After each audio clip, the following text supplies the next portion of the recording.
much time? 30? 30 seconds? I'm on right now. I don't believe you. Run. What?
How do you brew, people? Oh, I don't know what happened to the music there when we kicked off, but I hope you're having a good evening. Welcome to the stream. This is the Brews at 10. On my left eye, I'm your host Lefty. Solidari-Tea, everybody. Let's brew this thing.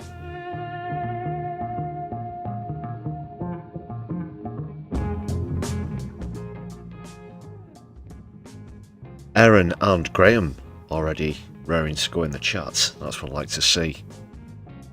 I hope you're geared up for the weekend. I certainly am. More about that to come later on the stream. Do give the old thumbs up button a good old smash, if you would, people, as you join us. Let us know how you are this evening in the chat. If you're not subscribed, please do hit the subscribe button and you can join others in the chat just 1 minute later.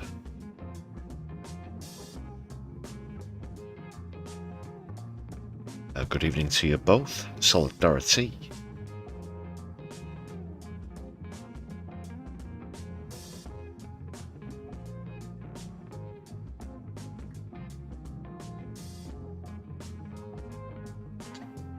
Yeah, a bit of a catch-up stream before we go into the weekend.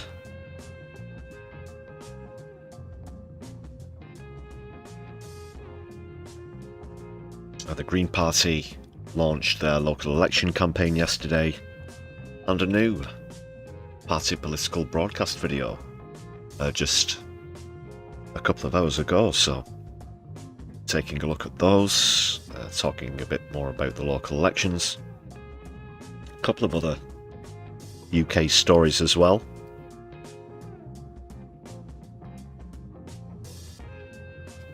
Including Peter Scandalson, who's found himself back in the news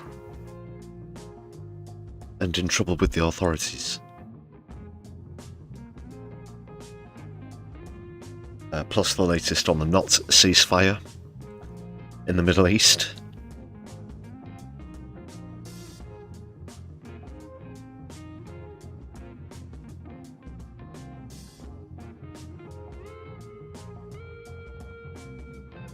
Currently JD Vance has gone over to Pakistan to try and broker another not ceasefire. Apparently. If there's a ceasefire now, then why does that have to be a, you know, why is he going halfway around the world? Anyway, more about that to come. Solidarity also to Emma Richardson, who's just joining us in chat. Well, Emma, it's funny you should say that. Do have one of those latest LEGO videos queued up. Had to snip them actually from one of the recent streams, which is fair enough. I think it was just for, you know, the old copyright thing. Hopefully this one will get through. So if you are watching back later on, and you're wondering why I'm talking about a LEGO clip in the intro, when there isn't one in the stream, then that's probably why. Otherwise they don't get monetized, you see. Yes, that's the way it goes.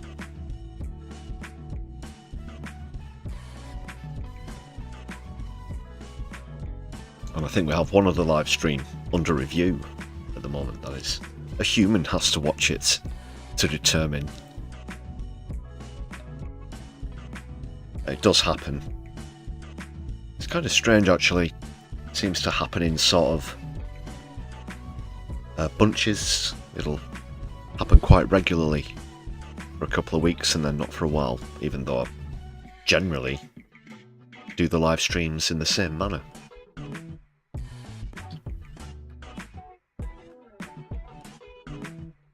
But it's still fresh and quality content, of course. That's not to say it's stagnant and repetitive. Speaking of which, Keith's catchphrases will be back next Wednesday.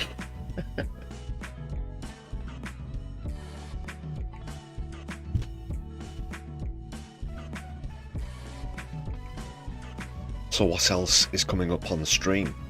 Of course I'll be talking a bit about Defend Our Juries as well.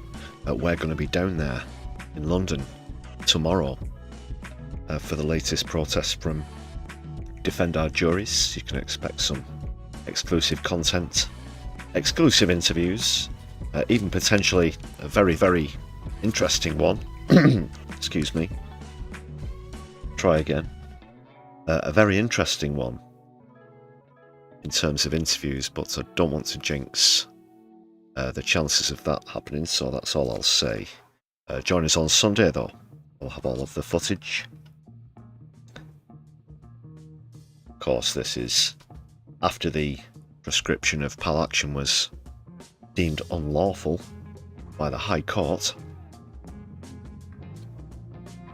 Shouldn't be happening in the first place, but alas, we'll be back in the same place we were last time with Defend Our Juries. That's happening tomorrow.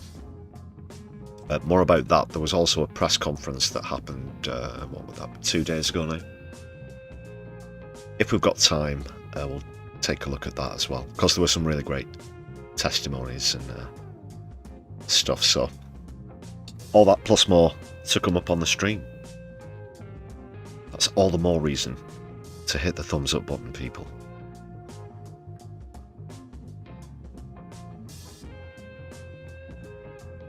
JK is with us as well. Awesome to see you.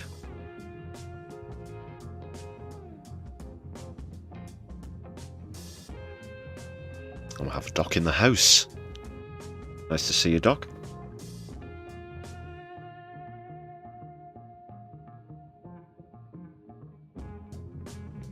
I'm liking it so far. Yes! Yes! Yes! And there's going to be more to cheer about. The first story we're going to go into actually is going to be an excellent result. Another excellent result for the Greens. In a council by-election. That result came out just today. That's fresh, that's hot, that's off the press, people.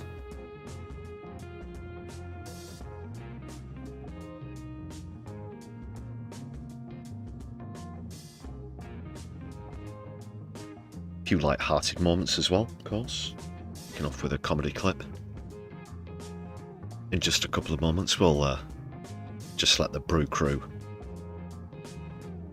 assemble for another couple of moments.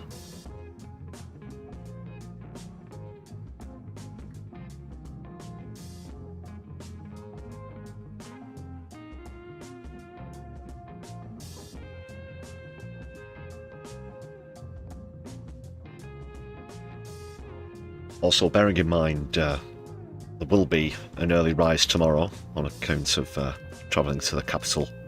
It's not going to be a mega lengthy stream this eve. Certainly not a 2.5 going on 3 hours, is it? It does sometimes, not all the time. Apologies if I do briskly go through a couple of items or so, for the sake of brevity.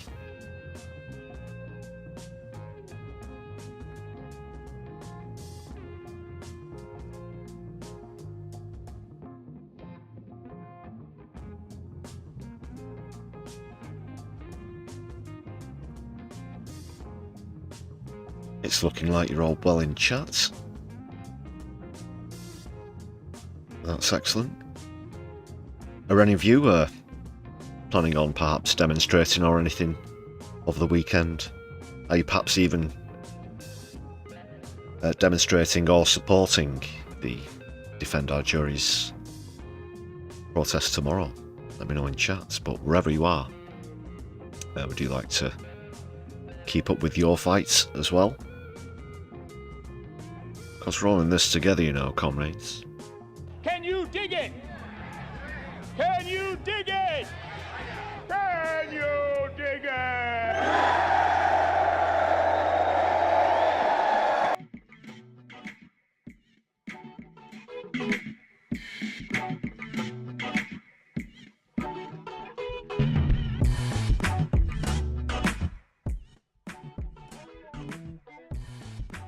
I can dig it indeed.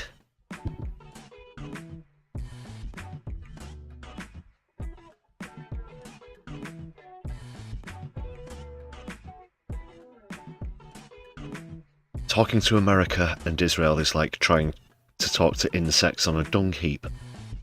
Good metaphor there. Do you like that one? But what's the metaphorical dung heap, though? Is it a country?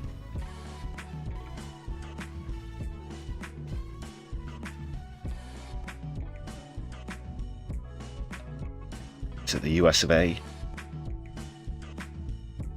Who knows?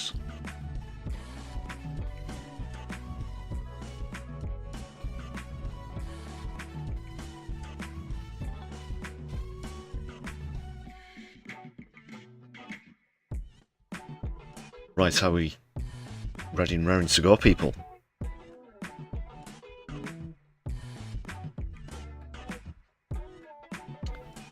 Let's kick off with first comedy clip. Now this is the TikTok account. It's from TikTok, I think, or Insta. TikTok, I think. Doesn't matter. But the account is called DVD Columbo. That's DVD. It's in the, you know, audio-visual format, and Columbo is in the classic US detective, fictional, of course. But I'm not certain if that is the original uploader and creator. That's just the account where I've got this clip from, because the performer I kind of recognise. I'm not sure if I've maybe used one of their clips before, but quite a while ago, or just seen one. But if you know otherwise, let me know in the chat. Otherwise, I'll credit DVD Columbo. Just one more thing. All right, I'm not sure why we're all still having trouble with this. Let's try it again from the top. This is a victory for the U.S. because our goal from day one was for Iran to open the strait that didn't close till after we attacked, which was completely controlled by their military we had total dominance over. And it was a waterway that we could have taken over, but instead asked for help that we didn't need, but we'll remember that our allies did not give us. All because of the negotiating power of a FIFA Peace Prize recipient's threat to annihilate a civilization in order to liberate them from a regime that changed, which was not our goal, but we will take credit for, from an old man who hates us to his younger son who hates us for those reasons and that we killed his father. And while it is not clear the status of Iran's nuclear capabilities that we obliterated last year, but were going to be a problem in 2 weeks, one thing is for sure. They now have more money and control of the strait than they had when they made the old deal that we ended because it was terrible. Now, I think that is enough about authoritarian propagandistic regimes. Does anybody have any questions about the Trump Library golden statue?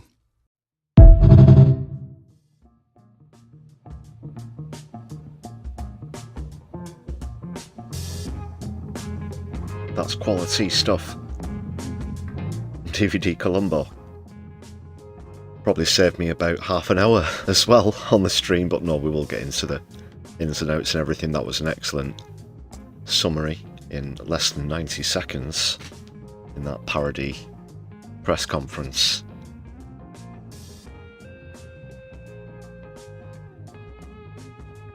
Let's see more of those. Don't use TikTok though. I'm on quite a lot of platforms, as it were, and not just as the channel, but with organisations and other things. Anyway, give them a follow if you're on TikTok, DVD Columbo.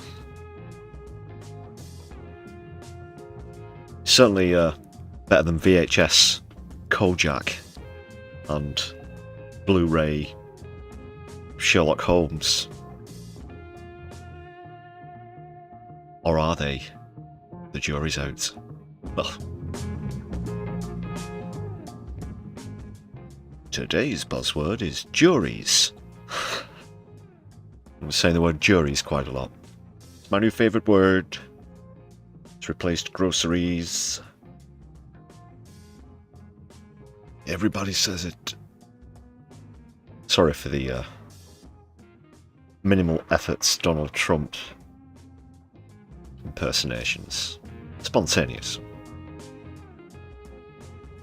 These streams are largely unscripted.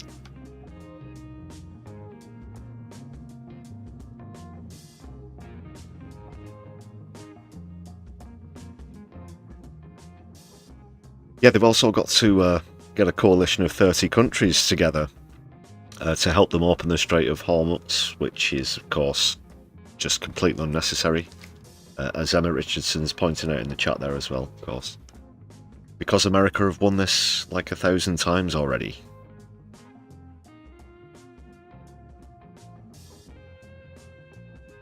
Winners beg the losers, you see. They say things like, please open the strait.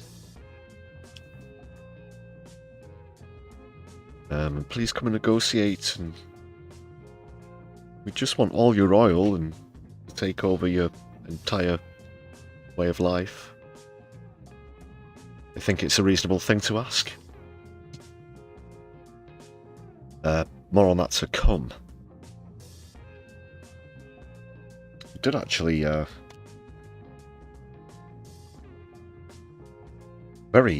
am remiss. I apologise, people.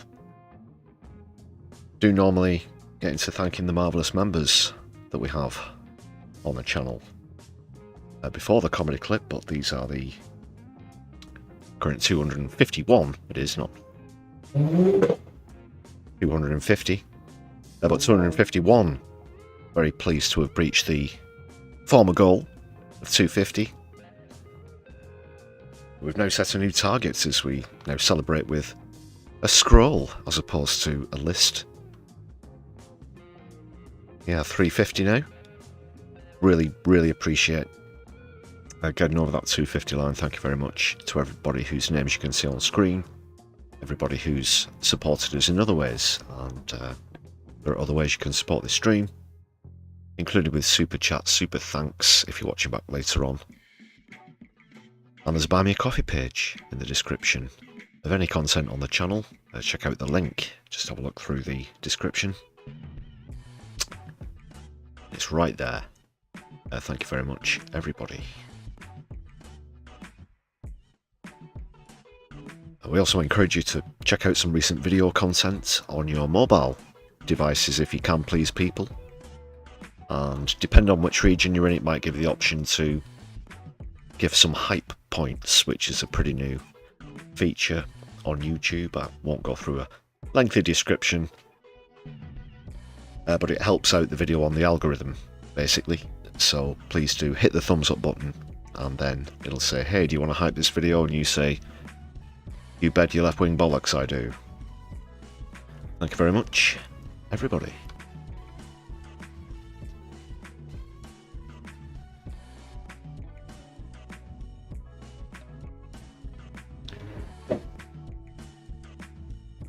That's a good question in chat. Would Trump consider cancelling the midterms or trying to cancel the midterms? We certainly know that if it were up to him, thankfully it's up to Congress, but if it were up to him to not have elections at all, general and midterm, then he'd absolutely go for it.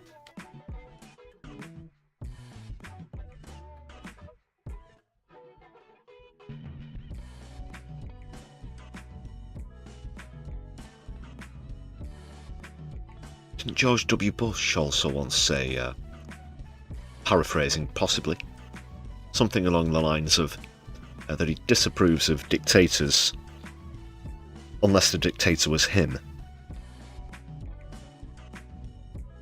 So imagine that attitude, but worse. Possible. You know. Bush was famous for his mishaps.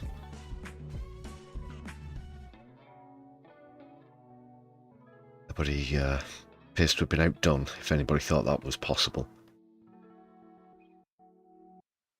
People misunderestimated him.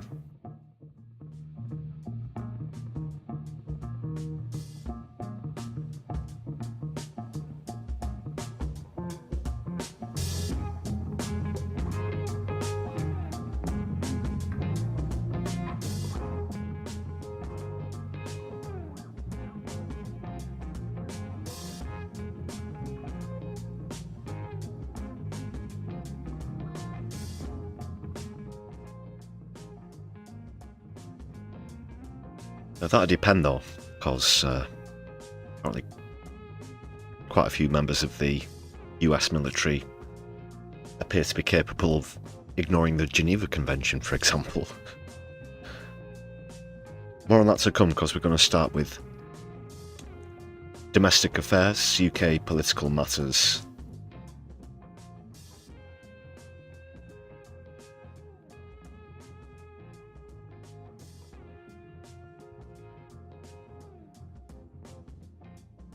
And it's good news. We're going to kick off with this result. This is from a by-election, council by-election in Cliftonville in Kent. The result came out today after the vote yesterday, and it is a fantastic and perhaps significant gain for the Green Party, taking the council from Reform. Again, where's all this, we're the only party that can stop Reform business coming from Labour? But look at the gain there, 26.8%, and it's certainly not the first time that we're seeing gains well into double figures for the Green Party. Reform on the wane, down 7.1%. It's pretty much safe to say that universally across the board, every council that Reform got their grubby little hands on after the last local elections has been disappointed with the results. They've realised the error of their ways, and I'm hoping that that's what we're going to see more of in, well, exactly 4 weeks' time, as most of the results will be in 28 days. So that is incredibly good. Take a look at that.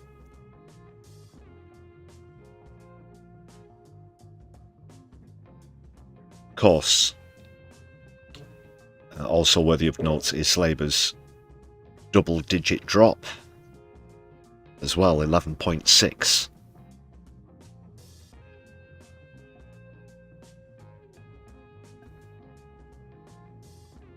So, I mean, what can you say? That's good. Let's see more of that, please.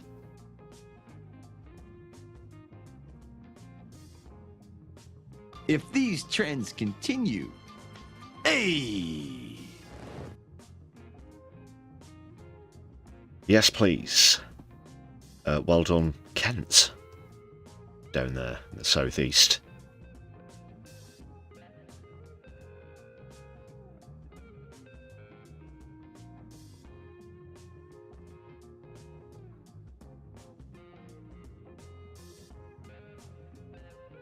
Anyone from Kent or close to Cliftonville? Let us know your thoughts. Did you vote? If you happen to be in Cliftonville.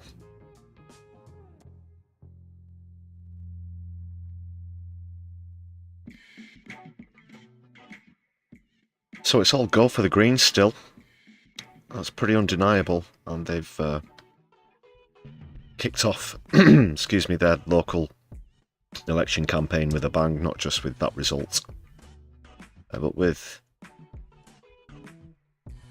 an impressive launch event as well, which we're going to take a look at now. Zach Polanski is the main speaker, of course, and then we'll see that latest party political broadcast that just landed today as well. But first of all, here's Zach on the attack.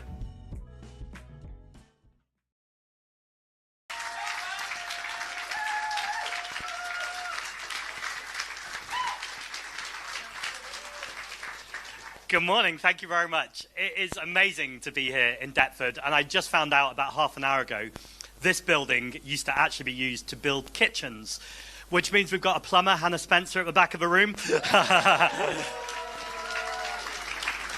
For jokes about She's one of ours, by the way. Changing the cistern right themselves, but I won't make them. It's been a remarkable moment for the Green Party. We have tripled our membership. We've tripled our poll ratings. And so the question I know every journalist is going to be asking me today is, what does success look like at these local elections? So I want to address it right up front. In 2023, we had record-breaking results as a Green Party. We got over 241 new councillors. Now, 2023 was an election where double the number of seats were in play than there are at this election. Nevertheless, I am confident, but not complacent. In this election, we are going to beat 241 councillors, and we are heading for a new record-breaking result for the Green Party. Yeah, they're going to get hundreds of seats. They're going to take over plenty of full councils as well. Now, I want to talk in a moment about why those local results and local campaigns are so important. But I want to spend the moment to zoom out, to talk about what we've all seen on our TV screens and our phone screens, both over the last few years, but in Lebanon in the last 24 hours. What is it going to take for this government to actually put robust sanctions on Israel? It is outrageous that Israel are still enjoying diplomatic and trade privileges from the international community.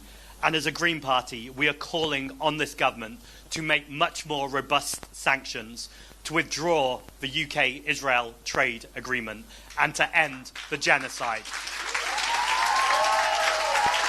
Spain have put a full embargo on Israel now. We need to be doing more things like that ourselves.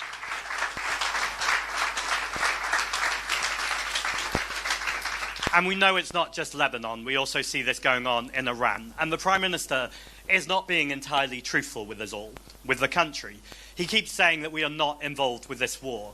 But we still have UK soil and UK bases where US bombers are flying over to Iran. And what we need to do is disentangle the UK military and the US military, ban the US from using our airspaces, and do exactly what other European allies, like Pedro Sanchez in Spain, have done, and say this war is not in our name and we want nothing to do with it.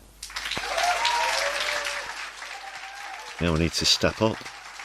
Welcome Elaine Loves Coffee in the chat, and Sinead as well. Nice to see you both. Solidari-Tea. Because the final thing I want to note on this war is Reform's response to it, and Nigel Farage, on day one and day two, calling for us to get even more involved with the war, which it would not just be a humanitarian disaster, but for people in this country, we know that would mean higher bills. We're already seeing sky-high bills, we're seeing rising rents, and we're going to see increasing energy shocks and prices that are already coming down the track. And so I can understand why people are looking for an alternative to the Labour government, but we know Reform are not that alternative. And why are people looking for an alternative? Well, we had 14 years of Conservative austerity, and then we elected a Labour government 2 years ago that promised change. I don't know about you, but I've not seen much change. Just sorry about the clicks on the audio. That's on, excuse me, it's on the clip. It's nothing at our end. It makes it sound like he's on vinyl, actually. If just try and imagine it that way. In fact, what we have seen is a toxic combination of chaos and cowardice. A government that has no plans, no vision, and no real change. A government that has not just been complicit in genocide, a government that has watered down its promises on workers' rights, and a government that brought Peter Mandelson into the very heart of its administration. And the reason why I talk about all of this now is because it's the rot, the hypocrisy, the cynicism we see in government that has filtered down to Labour-run councils. And there is no better demonstration of that when we look at the situation around housing and Labour councils. And that's what I want to focus in on for the next few moments. Let's start with the fact that we had a government that promised to ban Section 21 evictions. This is no-fault evictions. But while they dithered and delayed for ages about doing it, Labour councils were still using loopholes to evict their own tenants around Section 21, including in Lambeth, next door, where they were still proclaiming themselves to be the party of renters. Yet they were investigated for maladministration. Essential repairs weren't being carried out. There were people living... Oh, they're the party of the private housing development markets. Very plain and simple. Living with no heating, no hot water. Still claiming to be the party of renters. And then we've got Hackney, very similar situation. We heard a story of an older woman living for 7 weeks. You heard me right, 7 weeks without hot water and without heating. And so for a party to hire vans when they're the party of government, what are they doing hiring vans and pointing and criticising? Actually, they should be delivering the promise and the change they were elected on. Now we know they're not going to do that.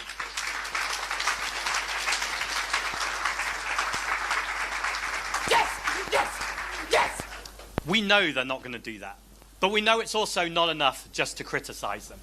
People are so tired and so sick of a broken political system that far too often has sold itself out to oil and gas companies, arms trade companies, gambling companies, and property developers. We'll get onto those in a moment. And instead, what we need is an alternative. And I know there are many Green Party members in this room, in fact, candidates. You might have heard of a constituency called Gorton and Denton. Yes, it's in Manchester where this channel is coming to you from this evening.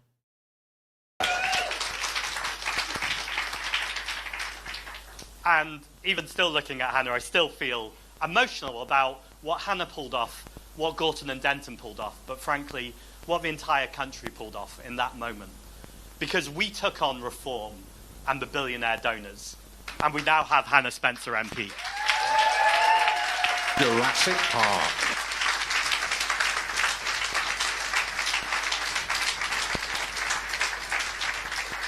And Hannah, in just week 1 of being an MP, set up an APPG. This is an all-party parliamentary group on fuel poverty.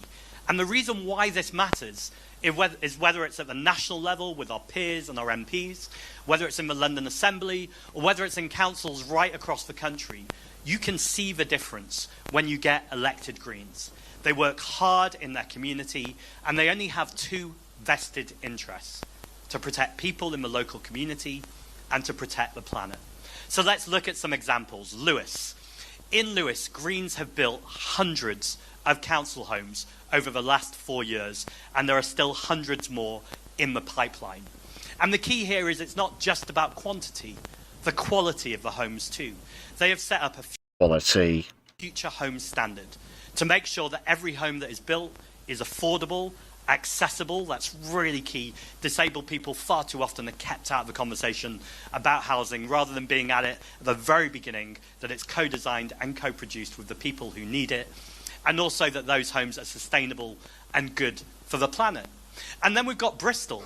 Bristol, a place that has built more affordable homes in the last few years, breaking records with that.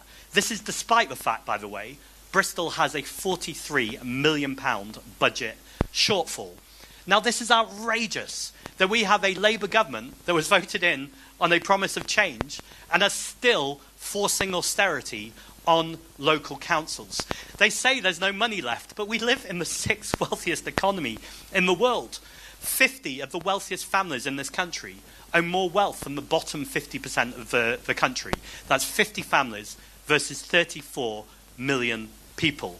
There is plenty of money and wealth in this country, and we need to see that wealth where it belongs, in our communities, in our council chambers, so that it can be spent on the communities who are desperate for change.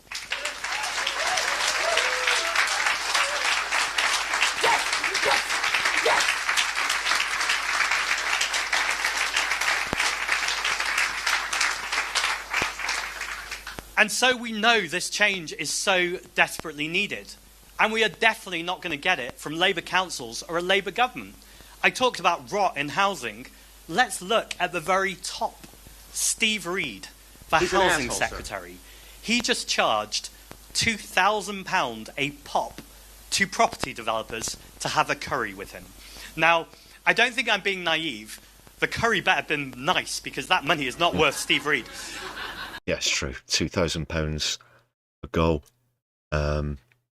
You look at political scandal over the years, cash for questions, cash for access, all of the scandals that start with cash for, etc. It's just good old-fashioned corruption, political corruption. There's no 2 ways about it. And Steve Reed's clearly active in that area currently. £2,000 a pop for a curry night. But we know property developers were not spending £2,000 to have a nice chat. They were spending it to make sure that the MPs and the ministers and secretaries who make the decisions, they're in their ear. That is totally unacceptable. And it makes sense why we've seen far too often Labour councils destroy communities, destroy homes that people actually live in, and instead build unaffordable buildings that are empty, that are then sold off to foreign investors. It is outrageous, and it is time for change.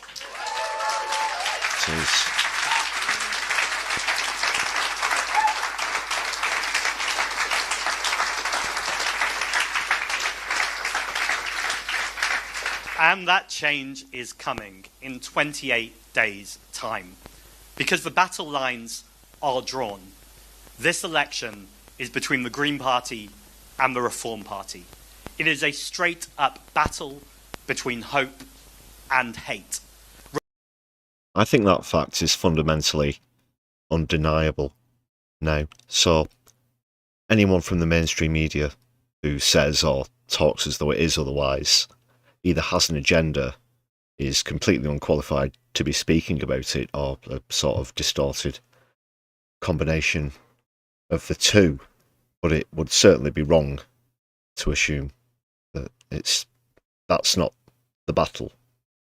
That's not the fight at the moment.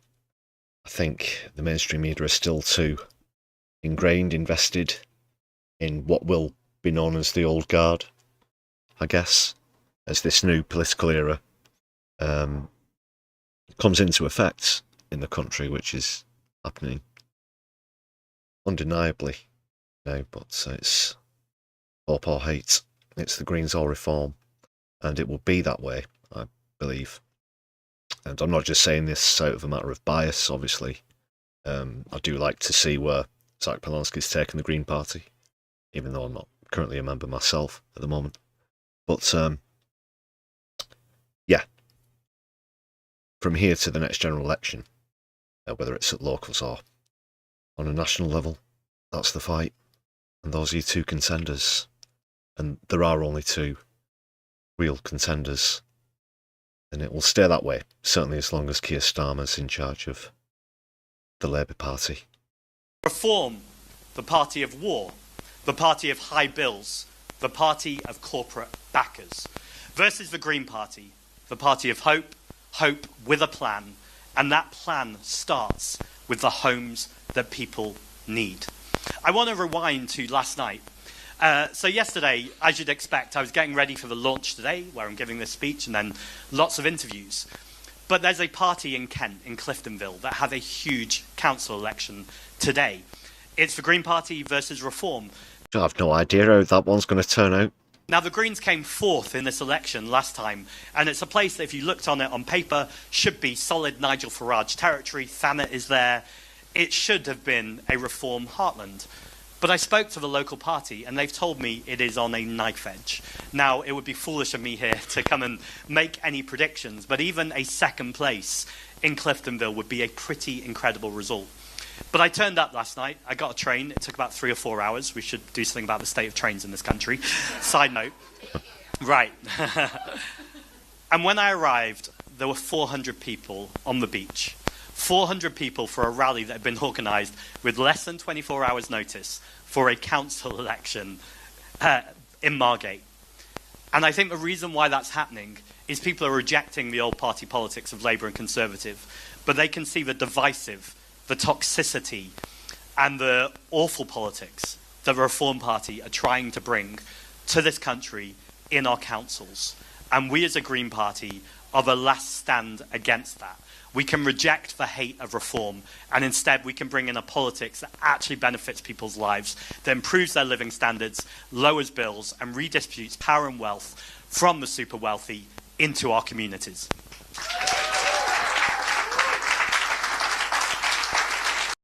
And that's why it was a fairly close result in that by-election that we examined as well. But in the end, you know, they won by around 5%, which is still, again, a wider margin than people were expecting, and a lot of the polling might have suggested. So echoes of Gorton and Denton yet again. It's happening.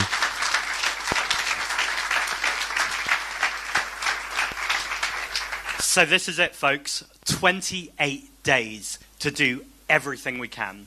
Every door we knock on, every leaflet we deliver, every social media video we push out. You'll notice that the polls say that under 65s, we are polling first place. That's a remarkable stat. Under 65s, we are polling first place across the country.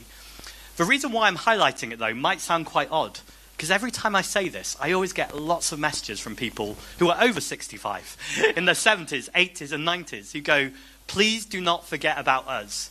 Yes, the Green Party is having this amazing moment across the country, particularly, I was going to say younger people. As a 43-year-old, I don't know if I count as younger, and 50s and 60s, so it's not just young people, but also to recognise the people in this party who have stood by the Green Party for decades before it was cool. And I want to thank you for everything. It's always been cool. Thank you.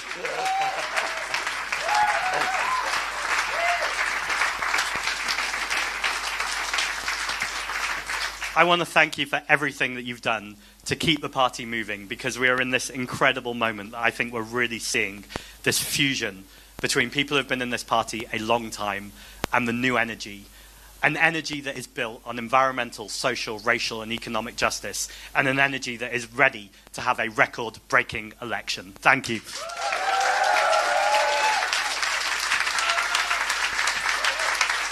Can dig it? Can you dig it?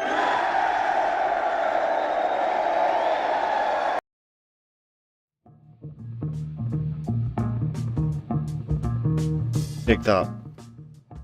You always get a great oration with Zach Polonsky.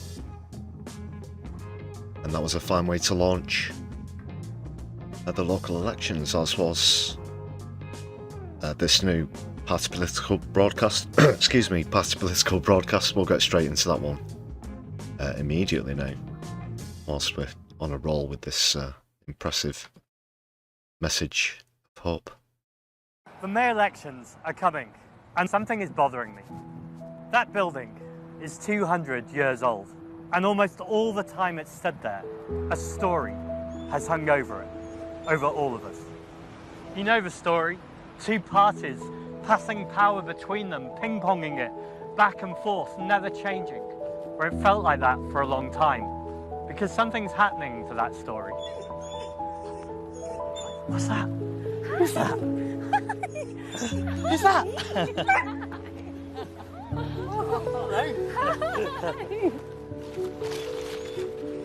What's in the bag? I have got us a luxury lunch I'm talking about. She's one of Roll ours. fuel for democracy, hey Will. So it's been just over a month since you got elected. What's it like in Parliament? It's strange. I feel like I'm definitely the odd one out in there. The only plumber, right? Definitely the only plumber who's a woman. Look at the dog. Are you all from Margate? We all here? Yeah. We just need more normal people in there. Exactly. I'm a plumber. Like, I've spent years seeing how people are barely existing. I've seen damp walls. I've seen buckets catching leaks for months on end, like the bills piling up on kitchen tables, and them lot in there, like, they just don't get it. How do you think that building is so disconnected from people's lives? I have no idea how we ended up here, but we have to change it. Is that the Westminster storm coming? I caused it. Should we move? Yeah, there's a storm coming tomorrow and all. Did you know you were going to win? Honestly, like, even I had my doubts at times, but it was just so clear that in this constituency where I'm from, like, people got me and I got them, and it felt so real and people felt it too. But there was a thing that people were stopping me and saying, can the Greens honestly beat Labour and keep reform out? Here we go again. Even the weather keeps changing. It's quite. But it did happen, and it was amazing. And now you're a first Northern Green MP. What did people have to get over to vote for you and for you to be so successful? It's just that same story that we're always told, that there's just two parties and we can't change any of that.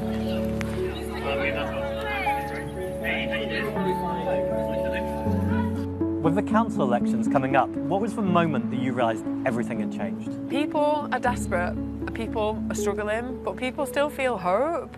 And the moment that changed was people just stopped listening to that story. People realised their power. And how do we make this happen again at the May election? It happens when ordinary people vote for ordinary people. And Green councillors don't go out expecting power, they earn it. I was a local councillor, like, we work incredibly hard. We fix the problems that blight everyday lives. And when millions of people vote Green on May the 7th, that is when everything changes. That story we were talking about, that's gone.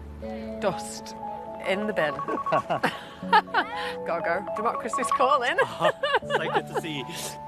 The old story has broken, and it's time to write new stories. Yes, in Westminster, but in councils right across the country. You can help us write this story.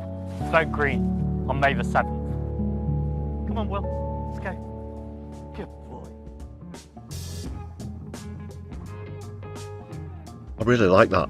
It was very different as party political broadcasts go as well. And that conversation between Zach and Hannah Spencer as they walked up Embankment there. Really good. Genuine. It's very genuine. Yeah, less of the grey men in grey suits.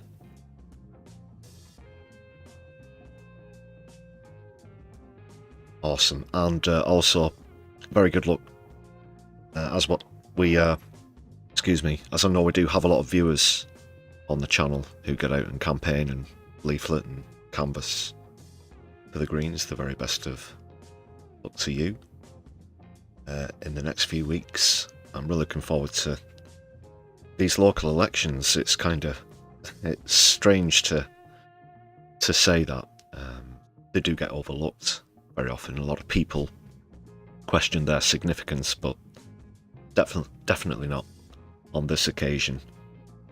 If you remember last time around, we had Labour's tremendous crash. Unfortunately, it was the Reform UK plc.co.uk/recycled Tories who got the lion's share of the votes. But this time, it's more of a real contest, and it's certainly one that the Greens can come out on top of. But I guess that's hope. I guess that's why I feel different. There is a vehicle now, a party to get behind in the local elections. They are standing in almost all of the seats, some 98% of them. Reform are actually fielding the most candidates, that is in terms of percentage of available seats. But it will be the highest number that the Greens have fielded as well, and good luck to them. Of course, like last time, and as I am at the moment, do encourage everybody to vote for either the Greens or your Socialist independent candidate.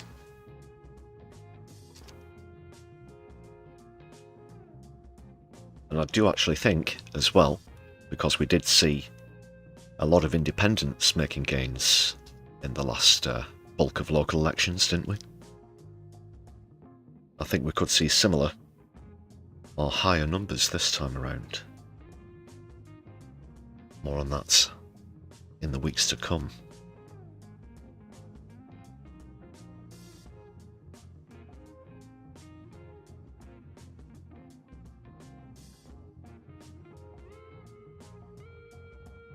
Got a couple of other UK matters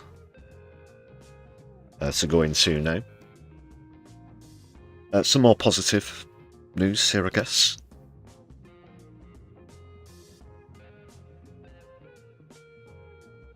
We'll have a very quick dash through this article from Novara Media. I'm sure you've all heard of Novara.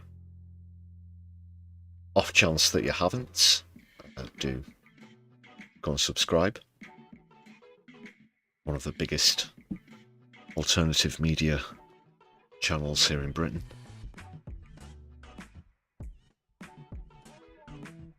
And they're reporting on a success in court, and not for themselves, but for Owen Jones, a journalist, Guardian journalist.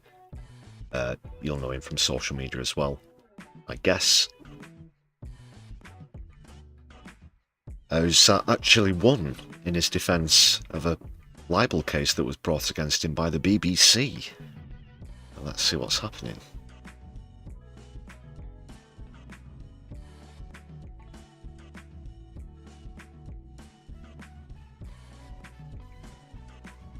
Because it's over comments that were made about Gaza.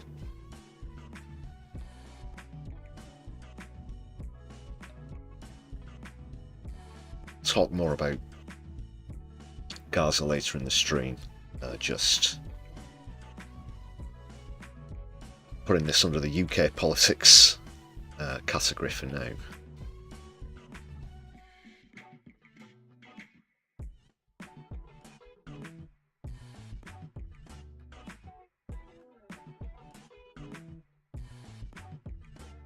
So Rafi Berg, who is the BBC's Middle East editor, took legal action in November last year over a report by Owen Jones which laid the blame for the BBC's biased coverage of the Gaza genocide largely at Berg's door. The High Court has now ruled that the article's arguments was acceptable because it expressed an opinion based on a quoted body of material, which is the right decision. John says that he's delighted. They have been overwhelmingly biased. We've made mention of that many times on the channel, not just on streams, in videos as well. We even went so far as to email the BBC on this matter. They didn't take us to court. In fact, they didn't even reply to us at all. Yeah, not expecting that to come through anytime soon either.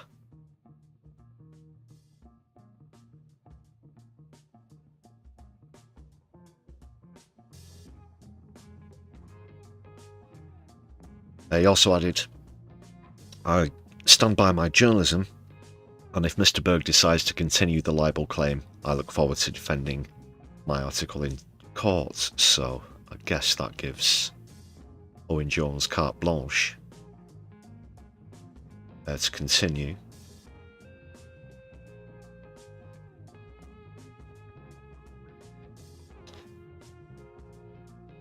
The article just finishes off by pointing out that this case is one of the first in the UK where a journalist from a major national news outlet has sued another. It's quite historic, actually. The last notable case was in 2019 when BBC's John Ware sued Paddy French, an independent journalist and former current affairs producer at ITV, for describing his Panorama documentary on Labour anti-Semitism as, quote, a rogue piece of journalism. A judge awarded Ware £90,000 in damages.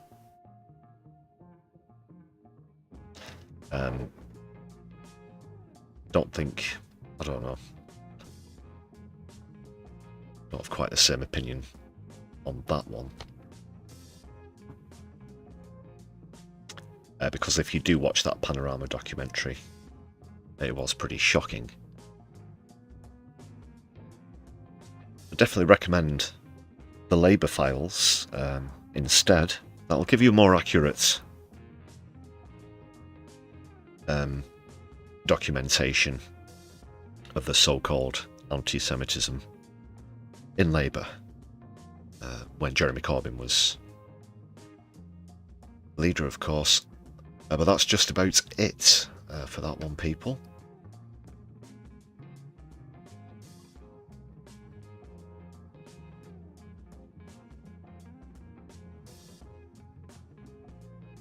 Final piece on UK matters before we take a look at the latest in the Middle East.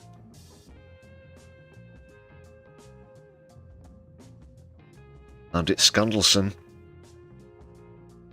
He's back in. This is, all things considered, if it were any other politician or former politician, former ambassador, it might be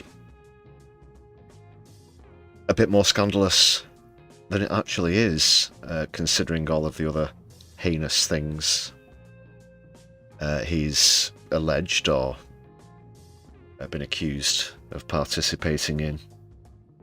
This is almost, I don't know, uneventful. But he has been fined £300 for urinating in the streets, public urination, after a visit to, surprise, surprise, former Tory Chancellor of the Exchequer, George Osborne's house. What is, solid Mr. Labour himself, Peter Scandalson, doing socialising with the former Tory Chancellor of the Exchequer?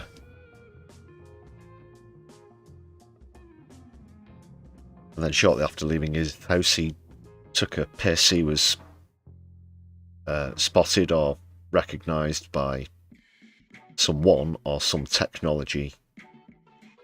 There is going to be a £300 fine, but the article points out, also in suspicious circumstances, that there's no obvious address which to send it to now. You'd assume that someone as affluent as Peter is here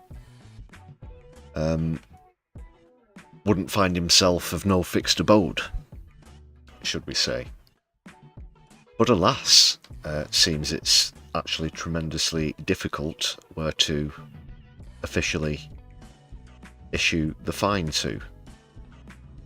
You can see there, it was actually in November last year when this happened, but they just can't find his address. Because this will be a council issue, Kensington and Chelsea. He's slumming it there in Kensington and Chelsea. But of all the things, a £300 fine is the only thing that's come recently, and that's for nothing connected to Jeffrey Epstein, his associations with Epstein after his conviction, the sharing of information, things that may or may not be on WhatsApps, this kind of thing. Nope. They just, what, too much champagne in George's house, and then found himself caught shorts.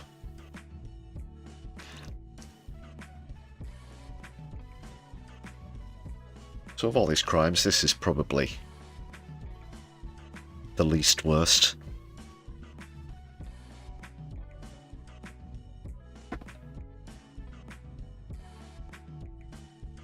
What do you think about that one, people? Let me know in chat. Just going back to that Owen Jones story. Yeah, I've made mention of Owen Jones's weather vanery in the past, if we can put it that way. He did, in fact, one of the quite early videos that we made on the channel was when he officially quit Labour. But even prior to that, even before My Left Eye was a channel, I was certainly aware of his on-the-fenceness, and certainly, in my opinion, giving Keir Starmer too much of a wide berth, too many chances, if you want to put it that way, or too much time. Still sort of clinging to the, oh, he'll get in and then steer the party left mantra to a point. Yeah, so he has certainly been a lot better recently. It was good to see him leave the Labour Party. He's been quite an influential journalist, which is why I put that up, I guess. He certainly has a big platform as well, not just with The Guardian, but also in his own right on YouTube and things like that. JK, you're actually boycotting Navarre at the moment, is that right? Okay, that would be a whole can of worms. I do still personally follow Navarre. Don't literally, you know, agree with literally everything that every host or whatever says, or every article. But there's nothing wrong with that. That is going to happen.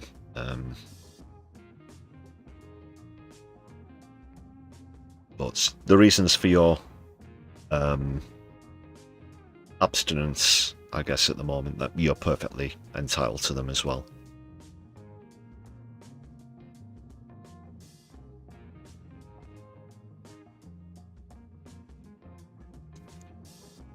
It's a free world, you know, or it should be, at least. Right, let's move on. On with it. Yes, get on with it. With it. Glitch there.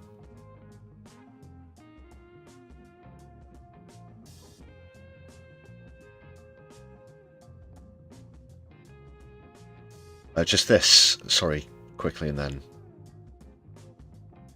that's for the Middle East. It will be very quick. I'm mentioning it, but I don't really rate it too much.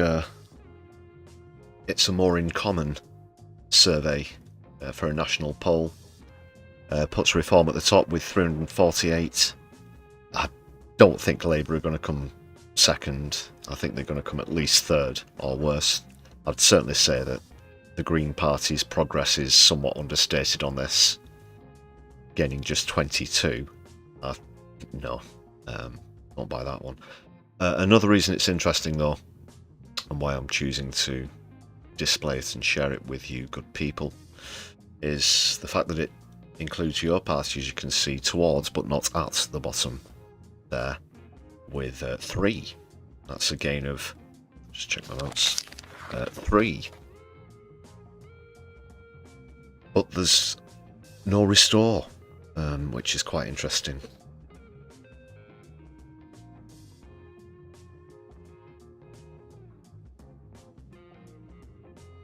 But according to this one, the independent candidates aren't going to get any seats at all.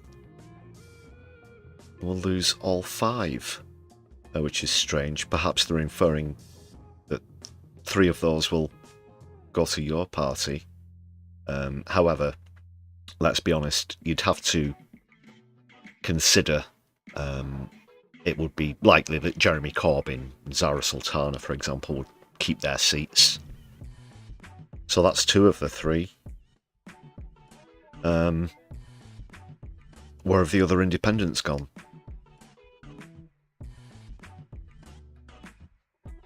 So yeah, don't really rate this one in terms of accuracy, as far as I'm concerned. That is, you have to take polls with a pinch of salt, as we always say. What are your thoughts?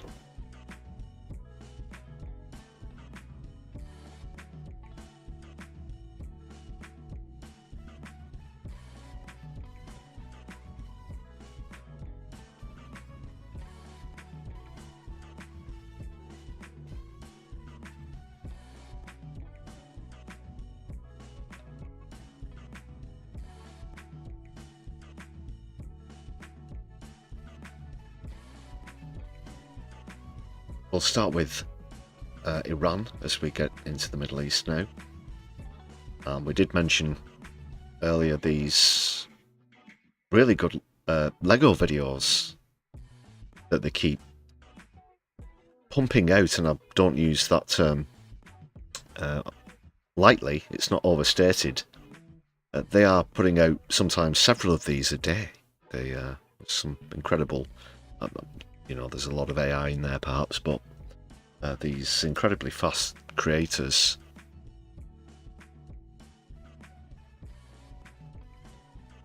So we'll kick off with one of the latest examples.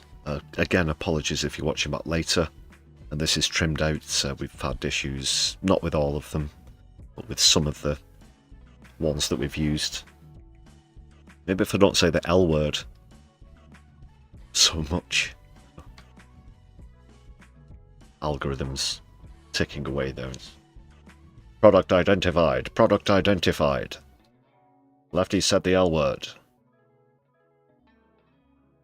Demonetize. Demonetize. I shouldn't have said that either. Oh fuck, I said shit. Oh cunt, I said fuck. Oh bastard, I said cunt. But Bibi's pulling strings and your vote is getting cold. We're not just fighting for Iran, hear this clear. Your people reached out to us, yeah, we got the DMs here. If one nation's gonna stand against the Epstein regime's fear, it's us till the last breath, we've been doing it for years. We're standing here for everyone, your system ever wrong, they've known all along. The enemy was always you. The real threat wore a suit and sung a patriotic song while selling their own citizens and calling it strong. Stealing from your own people, making them bleed, taking tax dollars just to fund your own greed. And waking up to the lies, the illusions of burst. You screamed America first, now you put losers first. Make Israel great again.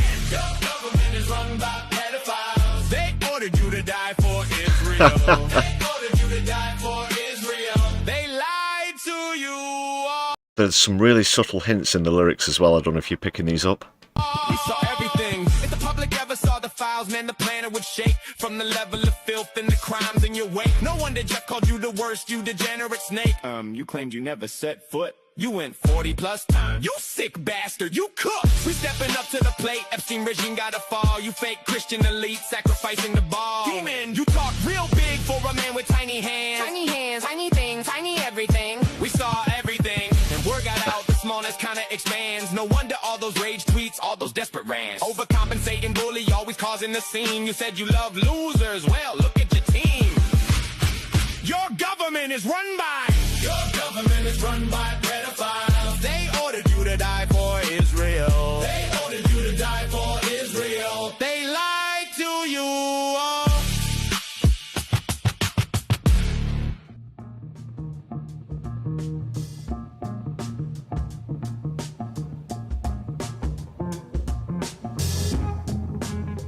Another very musical one. They've done quite a few sort of music-based ones of those, haven't they? Mostly hip-hop. Weren't mincing the words with the lyrics, though. Let's just say it like that. We could put in some, you know, subtle poetic metaphor. No, just literally you're dying for pedos and you've been lied to. Why not?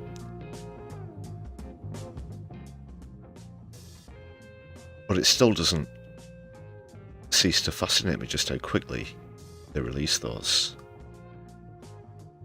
That one was a bit more of a general one, but let's say where the ceasefire has been concerned, and you know, they make references to things that were in press conferences just like hours ago. So they do render that shit pretty quick.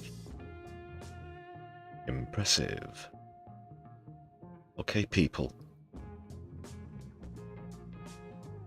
Did you see this one? It's quite remarkable. Not sure which newspaper this came from. We're just going to take a look at the headline, not skimming through an article, because it's, well, a bit of a it speaks for itself, I guess. Iran may be using sea to hide its submarines. And Nostra House of Gold shared this one. Credit to Nostra House of Gold. Who says, is there no limit to their deception? That's so cunning. That's really is incredible.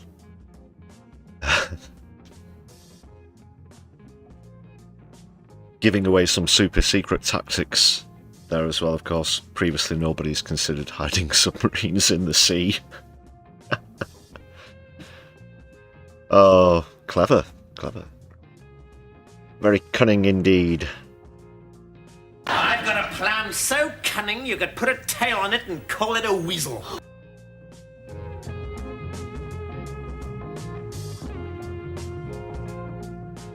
And whoever the editor of that publication was, yep, we're going to run with that one.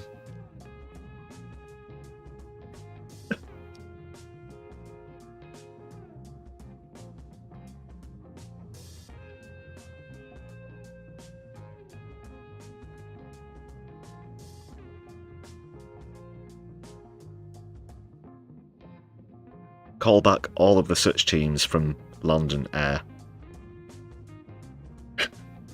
We sent the Air Force to look for a submarine. What, with sonar? No, with radar. They're in the woods looking for submarines as well, and high up in the mountains.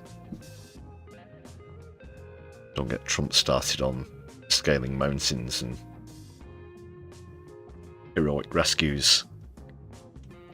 And even the composition of the aggregates in the area where someone was definitely rescued. Very quickly, while I'm on that point as well, it's day whatever of pilots still not being mentioned.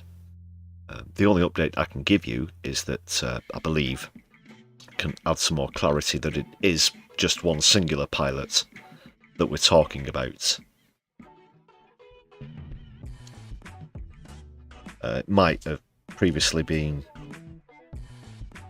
speculated, I guess, that one of the models of aircraft that were shot down was a 2-passenger model. It was, in fact, 2 separate 1-passenger models, F-15s, and the rescue mission supposedly only concerned 1 person. But here's the thing, the other and more important developments on the matter, people. The family of this still unnamed pilot have raised some concern about the lack of communication, the lack of information coming to them from the military and from the government. And the only response that they've had from either the military or the government is stay quiet, don't say anything to the press, keep your fucking mouth shut. I don't know if they added a or else, you know, onto the end of it, but what is this? What's going on? Because it was suspicious enough that so-called pilot wasn't being lauded as a hero. The name wasn't emblazoned across all of the news and interviews with the proud family members, even if the, you know, undergoing treatment, medical treatment. The press might speak to the family instead. Not one word.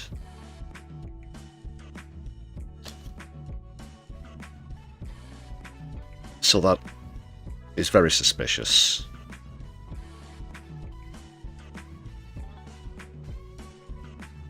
Very suspicious indeed. We may have to open a My Left Private Eye case on that one. Not on this stream tonight, but perhaps in future.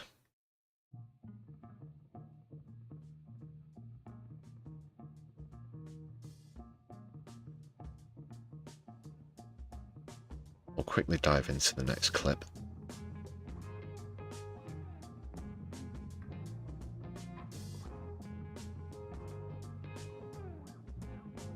And it's one of the latest from one of the spokes who's been impressive, not just throughout the war over the last few weeks or so, but for some time now, as a spokes for Iran, Professor Mohammed Sayed Marandi.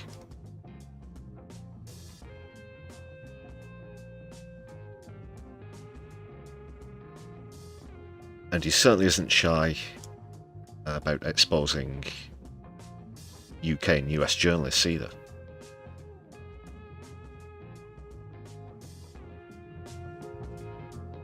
So let's see what's happening.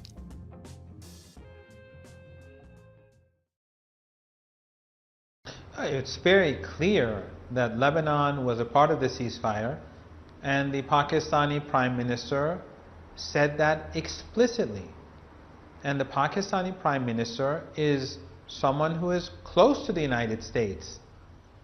We know that the Pakistani Prime Minister has been very accommodating to the United States during the exchange of messages. But he was very clear that Lebanon was a part of the ceasefire, and Iran has stated that explicitly. Yeah, we talked about that on Wednesday on the last stream. Of course, from the horse's mouth, as it were, itself, the very country that brokered this non-ceasefire. Pakistan, of course, would know the details of the deal because they're the very ones who brokered it, and they've mentioned this in front of the United Nations as well. For Pete Hegseth, Donald Trump, or even Keir Starmer, at least, to deny otherwise is just absolute lies. So the United States is lying. The President of the United States is lying. The Vice President of the United States is lying.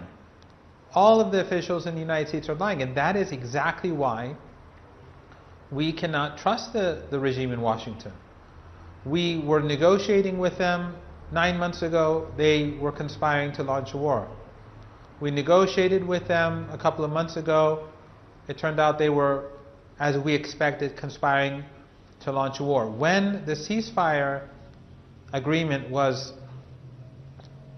agreed to have a ceasefire last night, the Iranians never trusted them. I don't think people should be surprised about what is happening. Well, I, for one, am certainly not surprised. In diplomacy, you certainly have to have at least a reasonable amount of emotional intelligence. You certainly have to be able to imagine what the person who you're negotiating with thinks about things. You have to be able to predict how they see things from their side. So, in this case, but the United States are just completely, and so are Israel, of course, completely incapable of seeing, just by reputation, why Iran, or even Lebanon now as well, of course, might be hesitant to come to the negotiating table. Because Israel have broken every ceasefire agreement they've ever made with any country that they've ever attacked, of course. And in this latest one, they didn't even pretend to make an effort.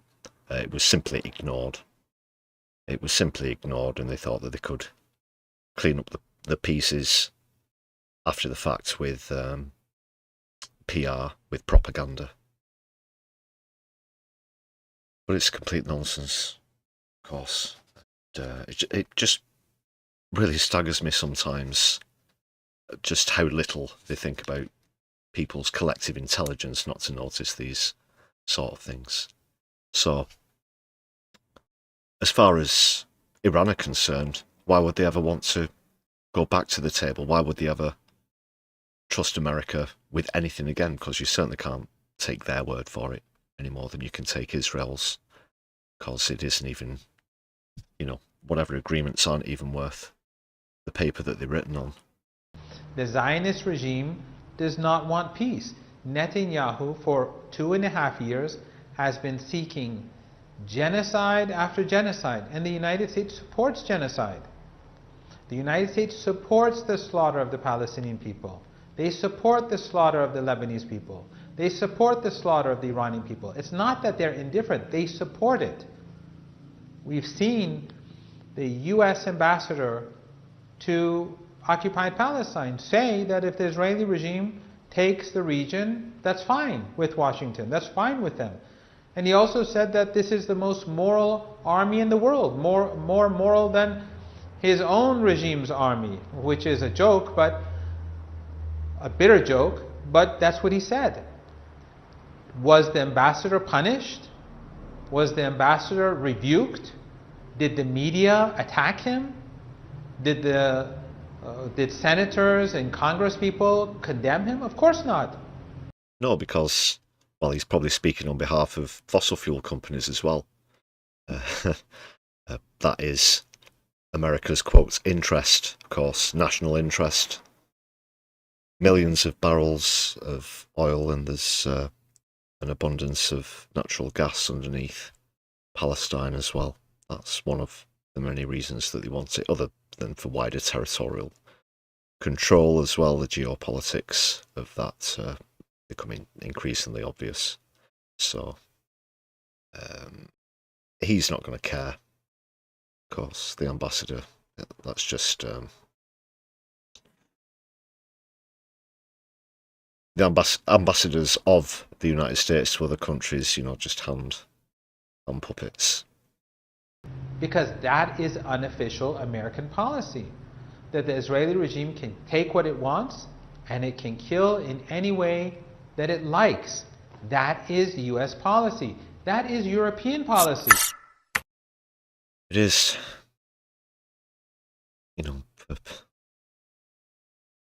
a population fewer than, 5 million people, They certainly get a lot of their time. I can't remember the issue that it was, but I do recall once, a while ago now, pointing out to a Zionist on social media, on Twitter, currently known as Twitter, in an argument or debate, whatever, on Emma Watson had said something. I can't exactly remember what it was. Emma Watson, the actress, British actress, Harry Potter films, and pointed out to them that Emma Watson had more followers on Twitter than the entire population of Israel. Yeah. All this, you know. It's obvious why, for reasons just stated and others. But up next, we're going to take a look at Starmer's appearance today. Because as mentioned, of course, with the United States being the victors in all of this, they're having to assemble a 30-nation army to get the Strait of Hormuz open again. This is what Keith had to say about it all, and the UK's involvement. Sorry, not involvement. We're not involved in this, are we? Oh, no. Might have accidentally let the cat out of the bag there. Sorry, Keith. Well, I had a discussion with President Trump last night and set out to him the views of the region here. These Gulf states are the neighbours of Iran, and therefore, if the ceasefire is to hold, and we hope it will, it has to involve them. They have very strong views on the Strait of Hormuz. And we spent most of the time on the call talking about the practical plan that's going to be needed to get navigation through the strait. Well, the vessels have been along the route before. I'm pretty sure they know the way to get there. Just, what navigating. So all these ships are going to come together and just, port a bit, not starboard. Keep going. Just keep going through the strait. That's it. And the role that the UK is playing for a couple of weeks now, we've been pulling together a coalition of countries, now over 30 countries. The coalition of the drilling. Working on a political and diplomatic plan, but also looking at military capabilities and actually the logistics of actually moving vessels through the strait. So that was because this has never happened before. No ship has ever passed through there. It's a fresh, brand new waterway just released, and it's. I was just thinking there. Compare this to how Trump is going to relay this information, if he hasn't done already, on camera. He's going to be doing, coming together in a force like has never been seen, has never been known, and it's going to be, fucking kicking ass this, and fucking go America, go fucking that. And you have Keith here. Well, we're just going to help them sort of find the way through the water. They don't know much about boating, sailing.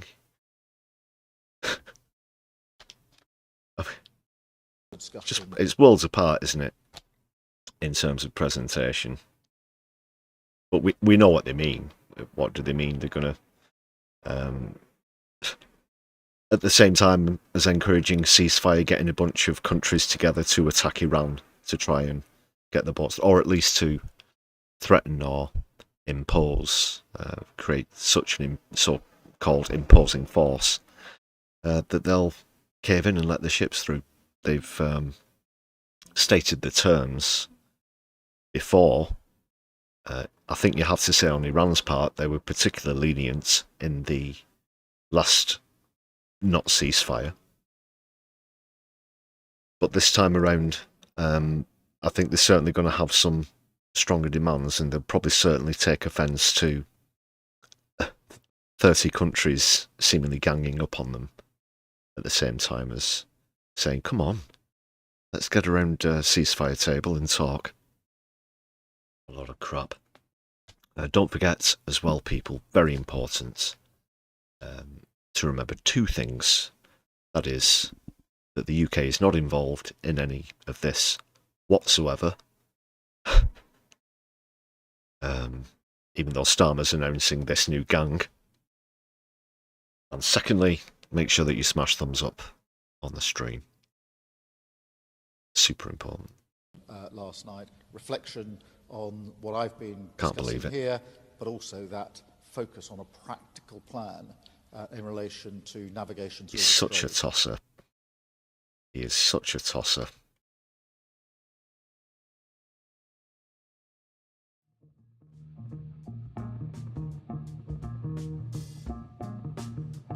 Tactical plan. Tactical.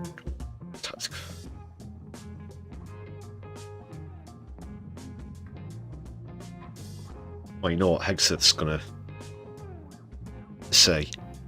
And essentially, Starmer there just saying we're waiting to basically be dictated to from Donald Trump and J.D. Vance and Pete Hegseth. Tossers 3.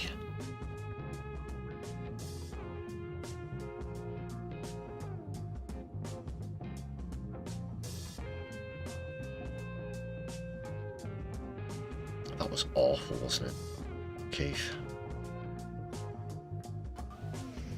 That was the biggest load of crap I've ever heard. We'll see what becomes of the coalition of the drilling. He didn't directly mention any other states. It certainly won't include Spain. They've now announced a full embargo against Israel. Israel have had quite the knee-jerk reaction, throwing out all of the Spanish diplomats from the country. And the toys out of the prom as well.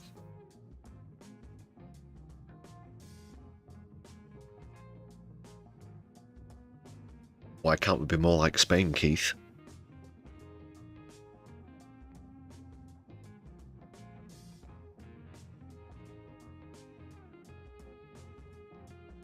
You can bet Argentina will be in there, but apart from that, we'll just have to wait and see.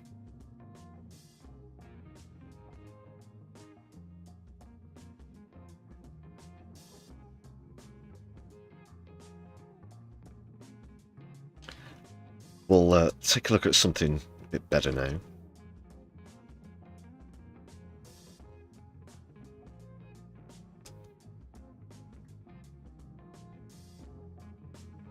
A Zionist decided to call in LBC and challenge Lewis Goodall. It is definitely Lewis Goodall.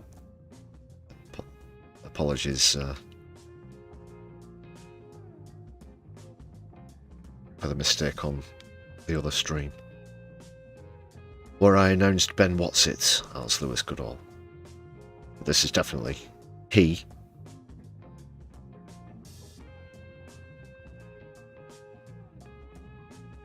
This Zionist caller's very, you know, your atypical knob end.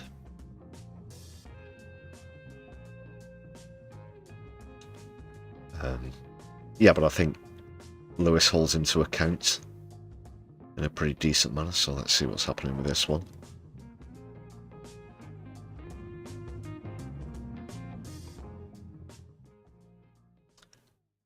On the matter of Palestine now, we're going to focus on Palestina, Viva Viva Palestina, for a few moments. These are the same agencies which for years told Israel, don't blockade Gaza. What does that mean, not blockading Gaza? That means that... Well, it means maybe don't starve Gazans. That means that Hamas could bring in semi-trailers filled with Kalashnikovs. It means don't starve Gazans. How about don't starve Gazans? But, I mean, what are innocent we meant to do? Gazans. Well, don't starve them. Don't starve them. It's very simple. Don't starve them. So, no, but Lewis, not starving them also means in letting Kalashnikovs. So what would you do? Well, there's If I no. tell you, First of all, there's no evidence for that because the various, including the UN Food Agency, the UN Food Agency is not going to allow Kalashnikovs into Gaza. No, that's a stupid. How are they going to stop it? Some people might say. Anyway. Well, the What do you Israelis. think that- What, there are no Kalashnikovs being. It's food that get inspected. The trailers get inspected. Oh my God! Wait, think about it. Think about this logically. You are radicalised, my friend. You, I'm afraid, you are absolutely radicalised. And you know what, Louis? He is radicalised. Well, every Zionist is, I guess, just completely detached from the truth. Their arguments hold no weight. It really is very pathetic sometimes to see the arguments that they try and put forward, the excuses that they try and present for Israel's ongoing genocide and war crimes in multiple countries, of course, including Palestine. Where they get this crap from, I don't know. Just how believable they perceive that they are, I do not know. But they're in a world of their own. It is very cult-like behaviour, and as Lewis Goodall correctly says, certainly radical, and they're definitely radicalised, and maniacal as well.